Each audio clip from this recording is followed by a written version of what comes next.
Recorded live on the turf at Mad Lab Training Studio in Eldersburg, Maryland.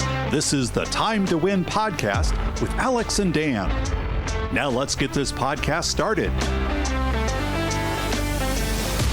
Read that to me, Dan. All right. Some people chase pain harder than others, consciously or subconsciously.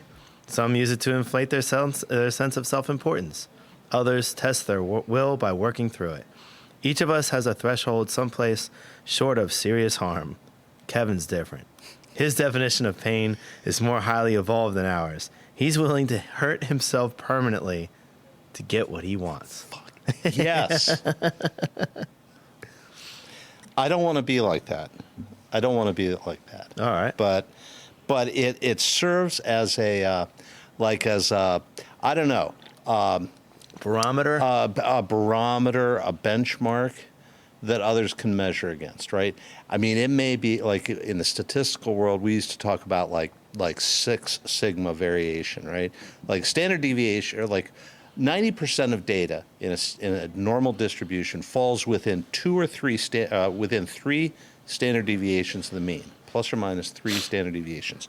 So guys like Kevin Doyle are out there at like 8 sigma. Like he's 1 in a billion, right? It's the people like that guy are so uncommon that most people never get a chance to meet them in their life. Well, now I'm curious because of what he said. So when he says that, what does he want? Okay, so the context of that quote, that's from Kiss and Kill. Okay. Kiss or Kill, I guess. I remember you. Yeah, that up book by Mark Twain.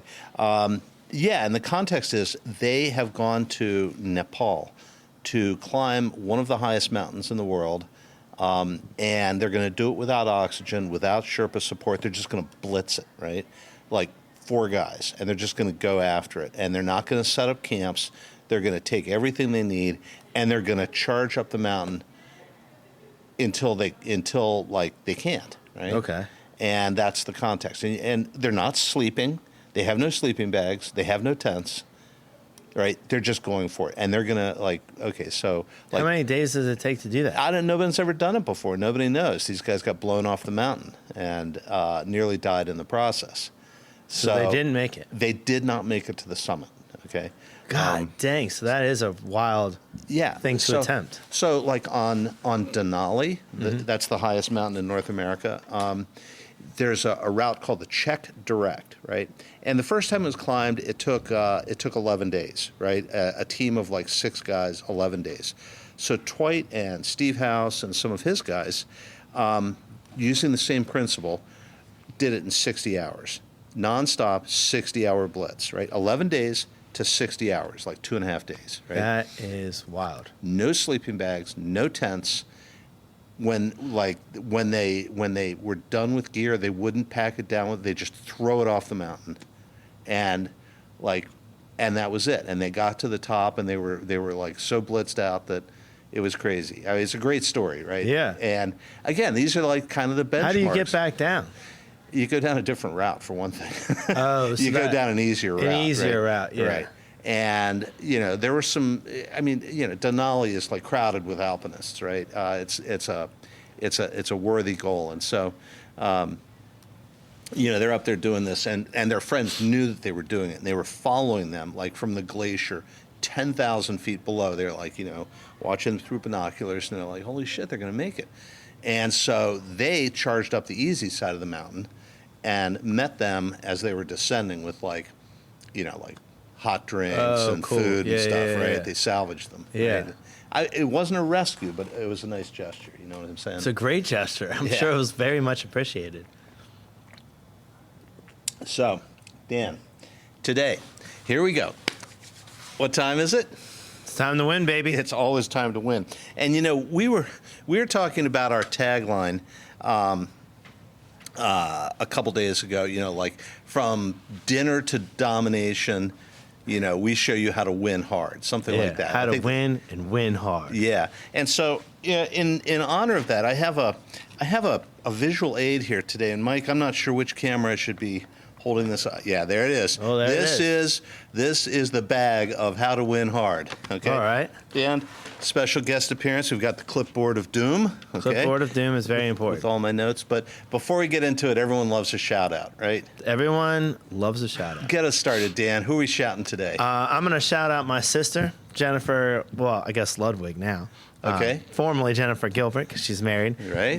To Kahu Ludwig, who's an amazing guy. Nice. 2 little kids, Rory and Pico, that could, at some point, and it looks like they try every day, take over a small piece of the world. That's the way we like to raise our kids. Yep, That's yeah. it. So I thought I'd do a person shout out. Yeah. Okay. Good. I was going to do the same. I've got this. I've got 2 colleagues from one of my former lives, Uncle Mike and Sweet Valentine. Wake up, Sweet Valentine. Wake up, Sweets, and that's all we have to say on that one. Quick shout out to you, Sweet Valentine. I know you're heading up to Killington today. Good luck. Don't get hurt. Slay. And wake up, Sweets. Okay. I also got to shout out my good friends at CNA Auto. You have any issue with your car or truck or van or whatever it is on 4 wheels, you go to my friends at CNA Auto. Adam owns it. He's an amazing guy. He's got an amazing team, and they will take care of you for a reasonable price. I love it. Good job, Adam. CNA Auto. CNA Auto. So, okay, before we get started with, how to win hard, How to win hard. we had an episode a few weeks back. It's called Just Ask, right? Just ask. Whatever you want, just ask. So I started asking around, and, some of our biggest supporters have not hit the subscribe button yet, right? Like I asked some people, I hit the subscribe button. I hit the subscribe button, I don't too. know if Mike has hit the I subscribe think I was. button, right? I think I was Yeah. our 100,000th subscriber. Oh, you were late to the game. I won a bag of peanuts because of that. I'm pretty sure. Yeah. We got to get Adam into the sponsorship role now, right? That's right, that's right. If you subscribe and your viewer 1 million or subscriber 1 million, you get like a gift coupon, Which we're only a couple away yeah, from. 25 bucks off any service at CNA. Right? Yeah, I'll give Come you. on, I'll Adam. give you one of these Jocos for no cost. Right. New can. Orange is the best flavor, I would say. I'm not drinking orange today. Well, whatever this is, watermelon or something. I don't Yeah. know. What's it called though? I don't know. It's Jocko. That's all I know. They usually have a New improved flavor. This is called. I don't know. It doesn't even say It what usually it is. has, It is watermelon. Yeah. This just says orange. Usually they had I thought they had clever names. Maybe they switched that out. Yeah. Maybe yeah. somebody got mad at them. I'll tell you one thing. If Jocko were here in the room talking to us right now, I'm not sure that he would ever appreciate being called clever, right? Or cute, or I think Cute Jocko and clever are very different. I know, but they're on that same sort of. They're on the wrong side of the line for me, right? I want people to be smart, committed, intelligent, hard driving, right? Yeah. Thoughtful, intelligent. If I didn't already say that, I think Jocko's all those things, but I don't think he'd appreciate being called clever, right? We don't want clever people. See, we for want, us here at Mad Lab, we're wild, reckless, and aggressive. That's what we look for. Yeah, the tagline of Mad Lab is "Welcome to the Aggro Hut." That's right. Okay. So, couple follow-ups from last week. We were talking about taglines, right? And I asked you, "What's your tagline?" Right? I told you my tagline. The Pharma Pro with a punk rock past, right? And that's right. super easy to remember. Did you come up with a tagline? I did not. I Okay. should have. Okay, I'll ask again next week. All right. Oh, And I definitely got to do my homework. And because This does feel like school. This is exactly what would happen in class. Dan, did you do your homework? No, I did not. again. But it's part of branding, right? And branding is important. And one of the things I wrote down on my list here of things to talk about is nicknames, right? Well, what would you tagline me as? Well, I don't know what I'd tagline you as, but I know that when we give people nicknames, right? Nicknames build community, and you earn your nickname. You earn Okay. your handle in the community, right? Like sweats. Like or sweets. Sweets, right? I mean, Yeah, not sweets. sweats. Right? Or producer Mike, he's Yeah. not just Mike Hamilton, he's producer Mike, right? That's Master Mike Hamilton. Dan already over has there. a tagline, I do. Uh-oh. the Mad Gilbert. The Mad Gilbert. Oh. That's Okay. what I think of. Yeah. That's fair. The Mad Doc, right? The Mad Professor? I don't know. Something. Well, we're gonna hook you up with a nickname, and once we hook you up with a nickname like War Machine, right? War Machine's a great nickname. That's an awesome nickname. And nicknames build community, right? They do. make you feel like you're part of the program, like you're an insider, right? Yeah. So I'll give you your nickname, and maybe the tagline will follow. All right. Okay. So now Okay. I have homework for next session. Okay, right. So I've been teasing you for a whole week now For a whole week. about what we're going to talk about today. This is this might be the most curious I've been. Actually. So maybe your tagline is curiosity killed the cat, but it made the monkey famous. And that's a great tagline. Great man once said that. Yeah, Coach Dan. Right? Coach Dan. Okay, so yeah, I asked you the question: what does Alex have that most people need? Okay. Yeah. I teased you with that. I said I'd mention Carrie by name, and by the way, Carrie has one of the same things that I have that most people need, and most people don't have, right? And I guess my note on here says it takes a lot to win, and I have two things to help the kids win. All right. The first one is this bag, the How to Win Hard Kit. And one of the things you need, right? Did you get that? Yeah, there it is. How to Win Hard. In this bag, Dan, I have my workout journals. Oh, wow. From the last 20 years. I'm on volume 5 right now, right? And volume 5, actually, I had an entry just yesterday. It says Mad Lab, RFEs, pull-up rehabs, push-ups, TRX rowing, general mobility work.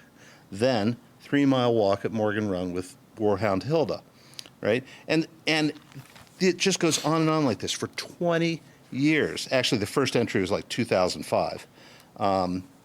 And back here in volume 1. And I go back and I mine these journals like a couple times a year. I'll just open one up and I'll look back on it and say, what was going through my head back then? And a lot of it is the same thing that's going through my head now, but you can see that things have changed also. Like I was looking at volume 1 and there was a gap there. It said, wow, I just came back to the gym after 12 days off, right? And I'm like, I never take 12 days off anymore. I mean, hell, I had COVID earlier this year and I took like 3 days off, right? Why do you know why you took 12 days off? The entry says I needed a week off, right? So that'd be like, for me, a week off is like 5 working days, Yeah. right? And I took 5 days off, and for some reason, I lost my mojo and I lost my momentum. And I just carried it over. So I went 12 whole days. Do you remember what was happening at that time? Oh, I was like I was in the career grind, but it was in 2005 or 2006, and I was just getting into sort of like the discipline of daily fitness. Yeah. Right. Prior to that, it was just the struggle of going to work every day, and the struggle of raising a family and maintaining a marriage, and keeping my finances straight, and I just didn't have like that goal of what I wanted to be. Other than, I had professional goals and stuff. Yeah. But, I was just in the grind, and I thought I need to start keeping a journal. I need to keep up with this stuff. I need to like take notes, and that will help motivate me. But it's funny because I go back and I look at this stuff, and like in some ways the struggle is still the same struggle. In some ways I've lost some of the stuff. Like I was a competitive power lifter for a while. Yeah. And I don't do that anymore, right? That's not one of my goals. So there's a ton of like squatting and deadlift workouts here, and like the famous Russian squat program where like in 12 weeks I added 100 pounds to my 1 rep max. Gosh, dang. And it's all in here, right? And it's really cool to go back. So kids, how to win. One of the things you have to do to win is you have to keep track of what you're doing. And when you feel like, you're sliding or backsliding or you're losing, go back and mine your journals and see just where you've come from, right? See how slow you used to run compared to how fast you're running now. Or see how little weight you could pick up compared to what you're deadlifting today, right? These are important things about winning, Dan. And, I think that if... Speaking of winning, look at the Bob Kennedy right here. Winning. Yeah, right on. Bob Kennedy. I just came to fix those. So so that's how to win number one, right? How to win hard. How to win hard. Keep a journal, but that's just a preamble to the big setup here. Okay, so what does Alex have that everybody needs? What does Carrie have that everybody needs? Okay? Yeah. Don't guess. All right? Okay. I'll just tell you. All right. Coaching, right? Okay. So Dan, I am coached. I'm actually coached by you. I tell people you're my mobility coach, right? And you're the guy that runs Mad Lab. You're the madness behind the lab. And That is true. but because you're my coach, you see things in me that I don't see in myself, right? And you like everybody has blind spots, right? And, I definitely do. Right, and I do too. I am so incomplete. I'm like Swiss cheese, man. I have so many blind spots. I'm full of holes, right? And coaches help you see around your blind spots, right? And they say, wait a minute, you're not doing this. Like I didn't realize I had terrible ankle mobility issues until I came to the lab. And you're like, oh man, you're a mess, right? So I thought coaching is really, really important thing. Carrie has a coach, right? I think it's you, all right? But maybe he has some other coaches as well. We all put Jules puts her input in. Right. I put my input in. Yeah. And these things are so important to winning because like left to my own devices, when I was just out there like trying to get stronger or stuff, totally on my own. And Dan, it was like an endless cycle of injury and rehabilitation, and inefficient mechanics. And, I didn't have anybody telling me how to do it right except myself. And I made gains predictably, but I didn't make really good gains. I was never really good at what I did. Okay, so I threw it out there, coaching. I got a lot more to say about this, but what's your initial take on that? Well, I would say that's probably kind of goes into what we talked about when we were talking about us being part of a society and like what that means. I think that if you're societal creatures in the first place, you do have to, there's a give and take there, right? Mm-hmm. And having a coach is just like having a mentor, having people to take advice from, having people to highlight your weak points or like fortify your strong points, right? Right. If they've done stuff that before you that you're really good at now and you have strengths in, but you're not sure what the path is to take the most advantage of it for yourself and for the people around you. So I think that is important. I think coaching feeds into all of that. I think that should be a staple of what anybody does at all. So I think you laid on a couple of things. So one, tracking your progress with anything that you're interested in is very important because otherwise it's really tough to tell what your progress has been when you start to fall behind and get upset about maybe you didn't do something that day, and then you look back and you're like, oh wow, well, I've really progressed from this time. It just feels like I'm not now, but it looks like I've done that before, and then I will again. And then also knowing what works, what doesn't work as well. I also think you said something about goals. I think it's super important to know where you're trying to go to, right? And to set, I know everybody says this all the time. And they say, like, you need to set short-term goals and long-term goals, but that is super important because your long-term goals are going to mold all of your decision-making right now. Mm-hmm. And then it makes it so much easier to make decisions because you're trying to be a certain way consistently, and then you can kind of mold what you actually want to be. Short-term, yes. So, right, you're talking about goals, and I said I'd mention Carrie, right? Like, okay, so Carrie and I come in here and we have completely different goals, right? Like Carrie says, I want to get as big as I can, right? That's his number one thing. You guys do have completely different goals. And me, I want to be able to move again. He wants to do a bodybuilding competition. Wow. Yeah. Wow, I didn't know that. Right? Yeah. And so that's an excellent point, right? Carrie is going to need very different coaching than I'm going to need, right? And so it's important, though, to realize that, coaching is goal dependent. I think that's what you were just saying, right? It's goal dependent, and you gotta have a good set of goals. Let's take this further. Okay. Life is goal dependent. Oh man, I'm so glad. I swear I did not tee you up for this one. You haven't teed me up for anything. I have no idea what you're doing or going to say or anything. So believe me, That's especially okay. I today. don't either. No, I'm now on page 2 of my notes. Sweet. Okay? So I have other coaches, right? Like I've got a strength and conditioning coach that happens to be the same as my mobility coach. But like if you want to win, we talked about this a couple of weeks ago. Winning looks different on any given day, and it looks different depending on your goals and so, like there's a lot that goes on outside of the gym, and you have life goals. So like I have like a psych coach, right? Like somebody that helps me understand like, what's going on mentally. How can I develop like my mental toughness, and how can I stay focused? It's hard to find a good coach like that. It is. It is. But then I have a life coach, right? Her name is Agent B. She helps me set goals, right, and gives me like realistic feedback on like how Realistic feedback for sure. Seriously, like cognitive coach, like not just mental strength training, but like intellectual training, right? Tactical coaches, like how to get through the day, how to plan your day, like time management coaching. I have accountability partners in my life, right? In fact, the guy I mentioned earlier, Uncle Mike, Mike Shearer, he's one of my accountability partners, and he and I probably talk every day about what we did in the gym. Okay. Oh, that's pretty cool. And then we usually like start our conversation off like one of us will call the other one and say, "Wake up, sweets," right? but yeah, to have an accountability coach, right? That or accountability partner. I think that's really important. If at any point you feel inspired, just hop right in and run with it. Right? Always. Okay.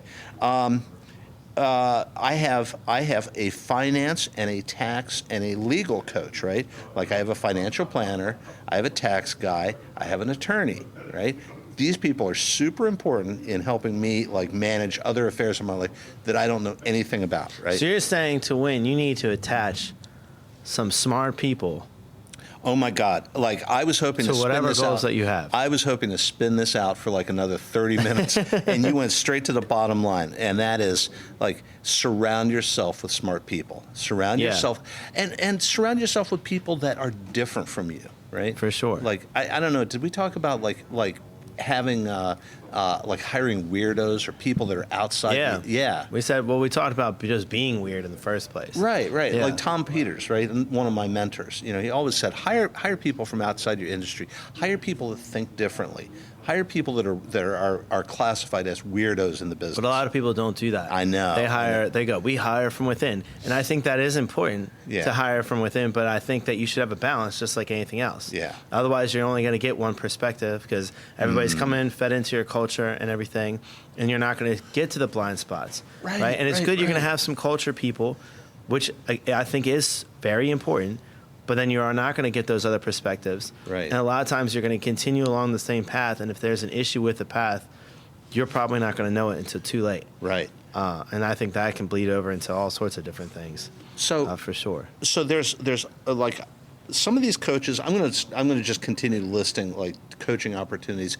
In some cases, I have these coaches in my life. In other cases, I don't. I want them. Okay. Like a nutritionist. I need a nutrition coach. Okay. We can do that for you, Alex. Yeah, I know, but you already have your hands full with like with the mobility and the strength and conditioning. But yeah, right, like most people do not have a nutritionist, and Dan, it's crazy to me. Like finding a good nutritionist is very difficult. Yeah, okay, because you have a lot of people that are stuck on FDA guidelines, which to me are complete bullshit. Complete bullshit. Like the real estate market. What is that? Well, the National Association of Realtors, NAR. Let them go, man. Yeah, they just went through a settlement, and I'm just like, I wish they got sued for more money. Like, I just don't. Yeah. Organizations like that have been around for such a long time. And talking about, they consistently change laws just so that their organizations stick around. Not because it's for the good of the people, not because it's an industry that helps business or does anything like that. Like, to me, that whole thing should just die off. And if people want to hire realtor. I don't even think realtors should be necessary for residential. So, okay, fair point, Dan, Yeah. right? Like most people don't know the process of buying a house, right? So they go with a realtor because they are confused. Yes. And the market intentionally confuses people, just like the nutrition market confuses people. I think it'd be right? great to hire a coach like that and hire somebody for advice, right? Absolutely. Yeah, So- but the amount that those people get paid is like, it's ridiculous. And I was Oh, it one. is. It I was is. one. So Yeah. I'm coming from a place where I looked at it and I was like, why do we get paid this much for some of these transactions? So, okay, I'm going to go on a tangent with that then. Some professions exist solely to perpetuate themselves. Yes. Okay, right? No dispute, no discussion, right? One of my mentors said to me one time, if you're starting a business, from day one, you should have a plan to obsolete your business and get out of it, a plan to kill your business. Otherwise, your goal will no longer be to provide the service. It will be to survive forever, right? To survive and grow forever. Well, maybe not right? kill your business, but like give it to somebody else and prolong, depending on what it is. Get yourself out, Yeah. right? Yeah, Okay? get yourself out. So, and yeah, like the last job I had was I was over there for like Politicians have a giant problem with They this. have a huge problem with this, right? Yeah. The last job that I went to, I was there for 5 years before I retired, and it was a big corporate gig, right? It was a publicly traded company. I was a senior executive there, and one of the first things they did was they had an onboarding process. They called it new leader assimilation, right? Sounds kind of evil, right? It does. And this was a facilitated exercise where my direct reports would sit down with me and they would go through a guided process with HR so that they could understand what I wanted and I could understand what they needed and things like that. And I may have told you this story before, but What were your HR people like? Huh? What were your HR people like? The guys I worked with were great. But again, I'm remember the lens that I'm looking through. I'm like in a company of like, I don't know, 15,000 people. I'm in like the top 75 people in the company, right? Right. I would see the company through that lens. Yeah. So, I had to be careful because I knew that people, because of the position, people would be trying to please me, right? So HR did a pretty good job with that. When they didn't, I let them know, right? And then, it happens sometimes. But this particular exercise was great. And when I went in there, I said, okay, everyone, there's a couple numbers I want you to remember, all right? The first one is 100%. And, everybody's sort of rolling their eyes thinking, yeah, Alex is the new leader. Of course, he's going to ask us to give 100%. And I said, no, that's not what I mean. There is a 100% chance that I will be gone, okay? I will either quit or I will get fired or I will die. Right? And one of those things is going to happen, right? And nobody knows when, okay? True. And so you guys need to be in a position of running this department without me, okay? So I will not run your sites for you. And I had like 9 sites around the world. And I said, I will not run your sites for you. That is your job, okay? And part of your job is also to help me run the business, right? The big business, the global business. So that was it, right? 100% chance I'm going to be gone. And, people don't think that way, right? They don't think about like planned. They don't think about their exit strategy. No. And they don't develop their people. They think about the money that they're making Yeah. and the people around them if they look a certain way and are relevant to the people around them. And to me, that is such a small lens and such a short-sighted thing. Oh, totally. It causes a lot of problems for a lot of people. Right. So, like when we think about long term, like if we took a straw poll around here, and you ask people, what does long term mean to you? Some people might say a year, some people might say 10 years. I tend to 2 think, weeks. Yeah. Okay. Wow. maybe we need to do some coaching here, Dan. That is an understatement, my friend. But for me, long term is like I think of like long term like interplanetary exploration missions, right? Okay. we sent the Pioneer spacecraft up in 1975. They're still mission capable to some extent. When do you think we'll have regular people traveling to live on other planets? It's tricky, Dan. I don't know. It's The industry's in very change tricky. right now. We're privatizing. 100 years? Do you think we'll have that? Less. Less than that. Yeah. Yeah. All right. Let's say we're 100 years forward, and it's just regular, right? It's a regular thing that we are populating planets. Are you going? Okay. Well, no. In 100 years, I'll be dead. You don't know that. Okay. So I'm a You've died scientist. 0 times so far. I'm a scientist. Yeah, but every other person that has ever lived has died. Okay. You don't know that either. I'm pretty sure of that. Anyway, okay, I assume that in 100 years, I will either be dead or I will be so decrepit I will no longer want to travel space. What about what happens if you were a 25-year-old Alex? Yeah, that's hard to say, Dan. I mean, that's a big life choice. Big life choice. Like, I had this conversation with Agent B, I don't know, last year maybe. And, I said, space colonization right now is kind of like the Pilgrims coming over on the Mayflower. Like, we're leaving everything we know. We're taking almost nothing with us. There's a reasonably good chance we're going to die in the process, and there is pretty much 100% chance we're never coming back. So this is great. That is an excellent statement to me, because I didn't even think of it this way until obviously you just said it. But remember when we talked about history, right? And then I talked about like how I would want history taught in schools, and that it should be less about the dates and more about the human behavior and the patterns therein, and how we can learn from that. And that's exactly one of them. So then do you think that the people that choose to go to these other planets initially, do you think that'll be for the same reasons, so that they don't get religiously persecuted, so that they're not slaves in their own countries, so that they can escape criminal punishment? So that, like, it's hard to generalize, I think, but I think that that's what a the lot of reason people- I think people would take that on because it represents a unique opportunity, right? And consider the fallout, right? Like, I think it's always been a point of pride amongst some people to say, oh yeah, my ancestors came over in the Mayflower, right? Or my ancestors fought in the Revolutionary War, Right. or things like that, right?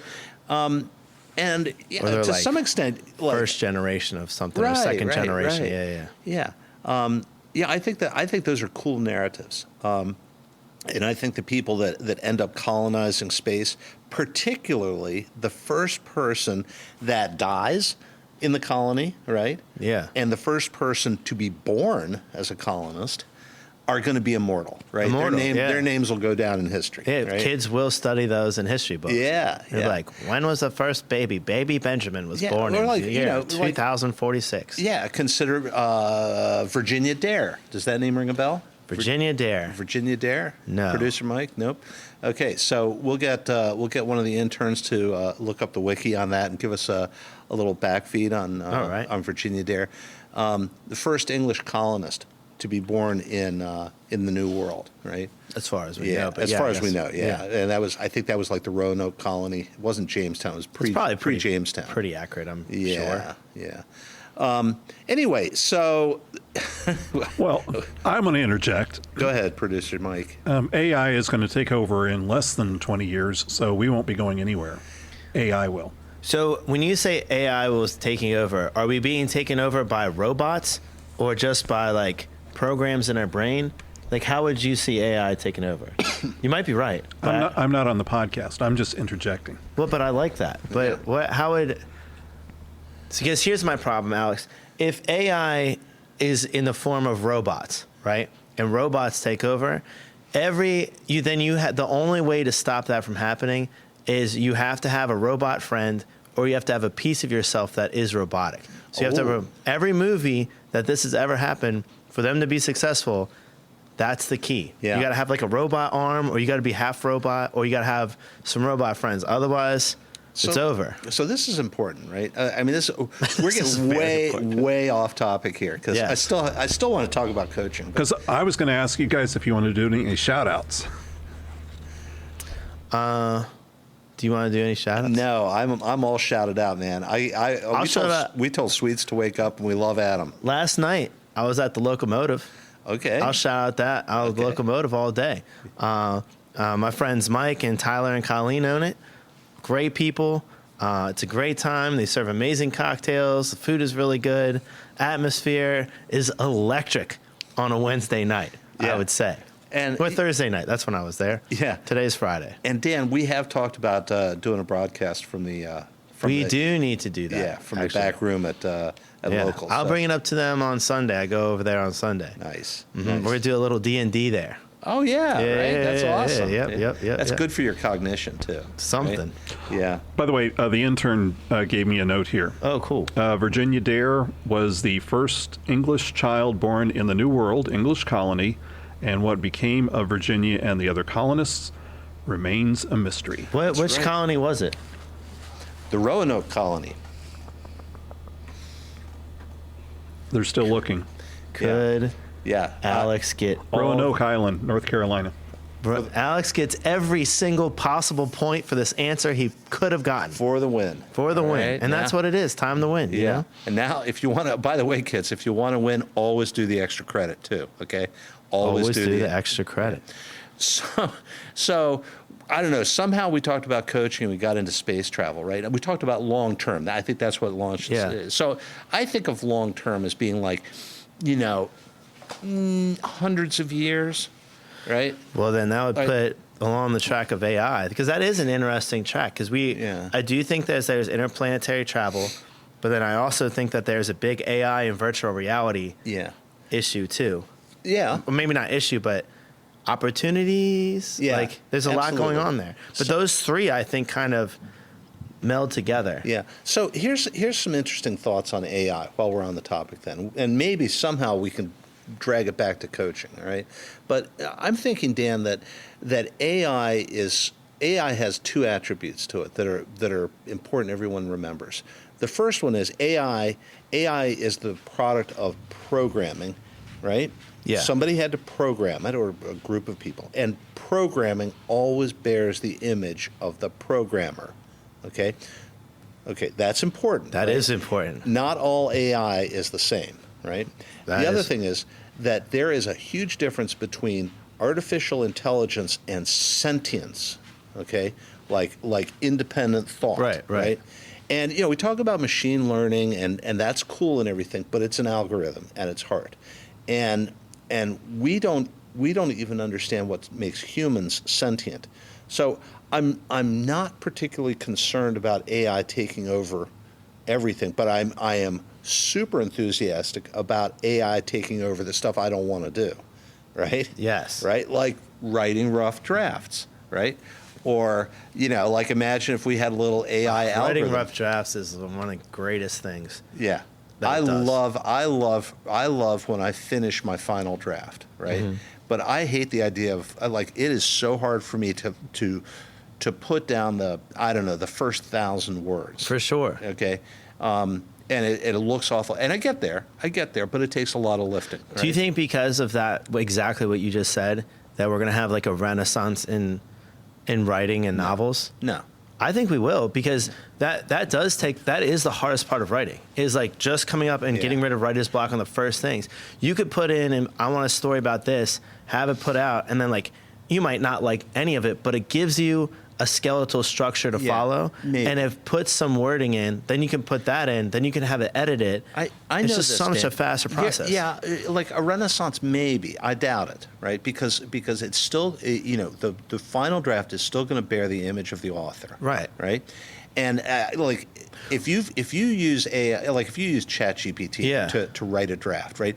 It is so formulaic, like it's absolutely clearly a bot-driven thing. For sure, because we actually yeah. tried to play a D&D campaign that was AI-driven. Right. And it was like the same kind of things. But my point is more that writers can write faster. So we're going to get novels turned out faster, right? Maybe. So we might see a renaissance in that. Maybe renaissance is a little too strong of a word. But then the other thing is, even a year ago, what I just said was not commonplace and not possible. The AI has increased in its own technology in 3 years like other things have progressed in 300 years. Maybe. It's Yeah. really, isn't it? It's a wild difference. I mean, the difference between last year and the year before of ChatGPT is so, it's so crazy different. So that's what I'm curious to see, like how much, if we don't, now maybe I'm not even looking at this for as long term enough. Maybe it's, or from a bigger lens, it's not a novel renaissance. We're looking at a technology renaissance. I'll go with that. Yeah. And I think I'll we sign are up going to for have that. Yeah. Yeah, sure. Like 3D printing, right? Yeah. Like, 3D printing didn't revolutionize very much, but it certainly accelerated the evolution Yeah. of technology, right? And I think that's cool, right? sure. But AI doesn't bother me at all because at its heart, it still relies on a human controlling it.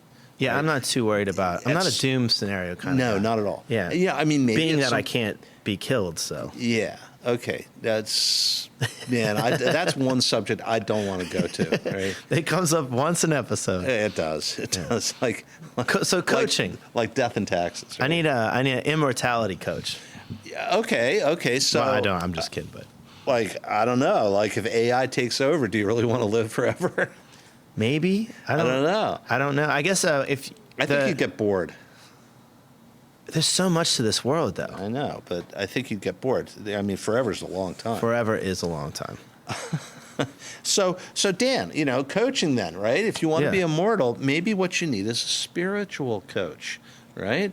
Like To maybe even find out if you wanted to be immortal. I know, right? So like I have a spiritual coach, right? I've said before to you in private, I don't know if I've said it on the podcast, I'm a religious person. I go to church and, I believe in everything, but it's very helpful to have a religious coach or a spiritual coach to kind of help you at least work through some of those issues. Other interesting coaches. I wrote down bodyguard, right? Like some people need a bodyguard, right? Okay, you're thinking about that one. I can see I am. it. So yeah. I think that really goes into a bunch of things. So one, I think that some people would think they need a bodyguard because they've never taken the opportunity to learn how to protect themselves. Fair enough. Number two, I think that there are certain people in certain positions that need bodyguards because there's other people that are after, like the president and stuff like that. Yeah. However, you could look at some of those positions to be like, why is a singular position that important that we must have a bodyguard for? Okay. And that brings up a ton of questions for me, too. That is probably a whole podcast in itself. So right underneath bodyguard, I wrote wingman, right? Well, Okay. So like I'm thinking that like when I put bodyguard and wingman together, I think about my best wingmen out there, and they've definitely been bodyguards for me, but not the way you're thinking. These guys were bodyguards that were like, oh my God, Alex is going down the slippery slope. He's going to hurt himself in a minute if I don't intervene. He's going to do something stupid. Ooh. And so I had my is- best wingmen were always bodyguards protecting me from myself. And you said that, what was your quote the other day? You were saying, the only thing, Oh, my I fear God. nothing except for myself. Dan, I'm not afraid of anything in this world except myself. Well, you're not right? afraid of AI. And I'm definitely not. And that's why I need a bodyguard / wingman whenever I go protect out. you from Alex. Yeah, to protect me from myself because I am That's too revolutionary. impetuous, too irresponsible, too self-centered, to protect myself from all the harm that I could be doing. See, that's what Jules does. Jules protects me from myself. Well, there you go. Right? That's an Every excellent- day. So that's okay. Okay, here's another one for you. Here's another category of people you want in your coaching quiver. Okay, how about a cleaner? Man, Do you know what I mean when I say that? Somebody to bury bodies for you? Yeah, exactly. That's exactly what I mean. Right, Yeah. right. I need a cleaner, right? There's a couple times I needed a cleaner, and not because there were bodies involved, but to help me fix the mess that I had created. Yeah. Right? It's great to have cleaners out there. And, sometimes, like your bodyguard, your wingman can Yeah. also be your cleaner, right? Like not a Agent bad- B has occasionally come in and done cleanup work for me. So in a perfect world, I think that person, that position would exist. Yeah. Right? You have somebody that cleans up your messes for you, like your figurative messes Yeah. that you've left. You have somebody to protect you from yourself, so that you don't make too much of a mess of whatever situation that you're getting involved in. Right. And then also, what was the third thing that they're doing? Protecting you from your yourself, they're bodyguard, cleaning- your wingman, and your Oh, and your wingman. cleaner. Yeah. And then they're also a wingman. Right. That is a invaluable position. Right. Okay. So here's another one then, right? So Dan, like we're right on the cusp. We're right at that tipping point of going viral with this podcast, right? Right. Like the first 100,000 viewers, subscribers, that's hard. But going from 100,000 to 1 million is easy. Easy. It's super easy. Super and then easy. Going from a million subscribers to be on like Taylor Swift version. Yes. Right. Holy crap. That is at that point you really do need to have some other people. And one of the people you might want to have, one of the coaches or people you have around you, you might want to have an advanced team. Okay? To pave the way? Yeah. Explain that one. Okay, right. So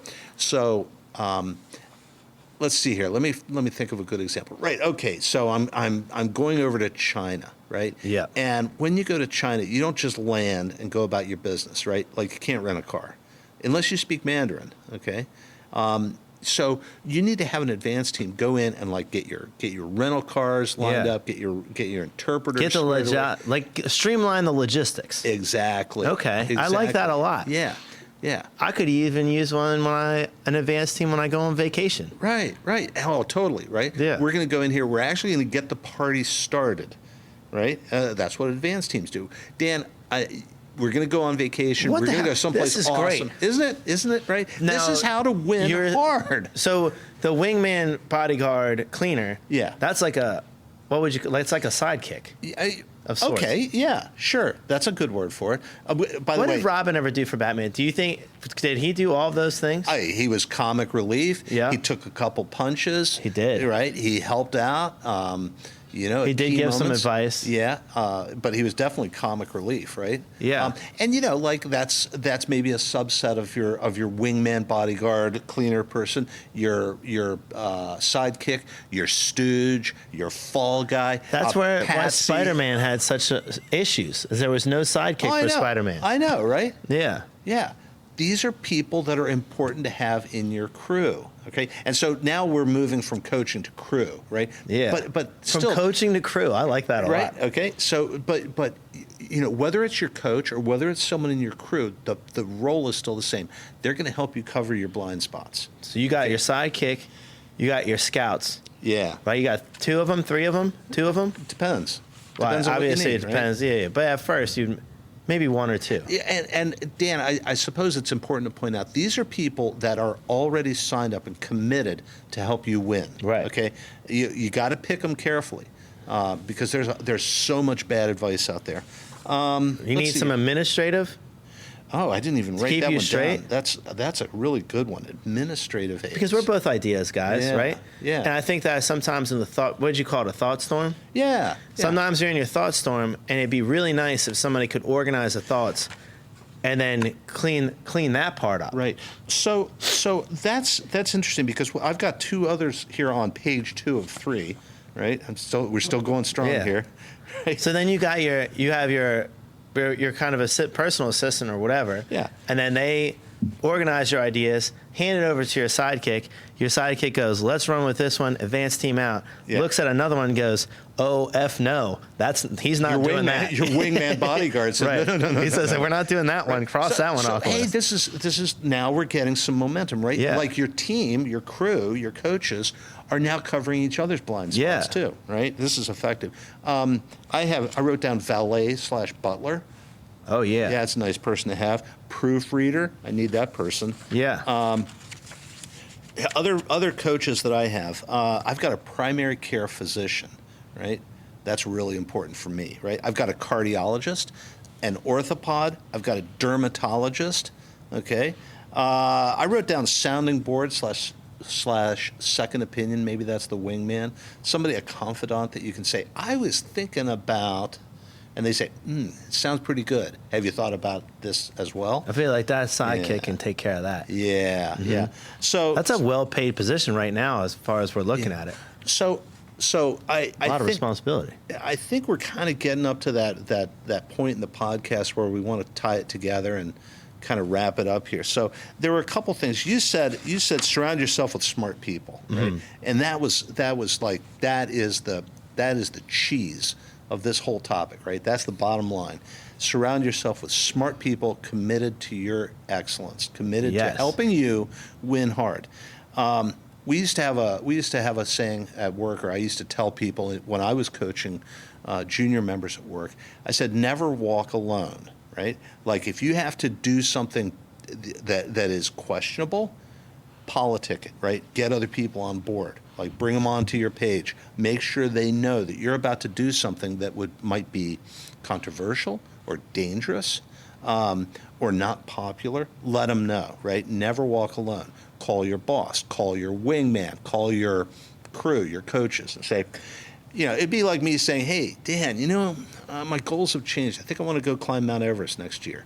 I'm going to have a ton of people that say, that's a terrible idea. I have other people that say, well, if that's what you want to do, here's how you do it, That's what I was saying. Yeah. So, but the point is, never walk alone. In fact, I don't know if you're a football fan, like huge football fan. Premier League football, like European football. I know right? a little bit about Premier So there's League, a team. There's a team from Liverpool, right? Yeah, I know El Pool. Yeah, and up the Scousers, right? That's right. Go Liverpool. The fans sing a song, "Never Walk Alone." Right? You'll never walk alone. And what a great feeling to know that, there's somebody out there that has your back, right? It's always good. So you're saying, surround yourself with smart people. Get coaching. Don't worry about AI taking over. But if you are, then start assembling some robotic parts and robotic friends. No, that's not what I'm saying. What I'm saying is, Dan, if you want to win hard, surround yourself with awesome people committed to your success, and you will never, ever walk alone. That's what I'm saying. Well, I like that. Well, where are we going now? Yeah, Dan, I know where we're going. We're going straight to the top, baby. Straight to the top, baby. Thank you, guys. Dan, you're the man. You're not. What? Oh! Go ahead.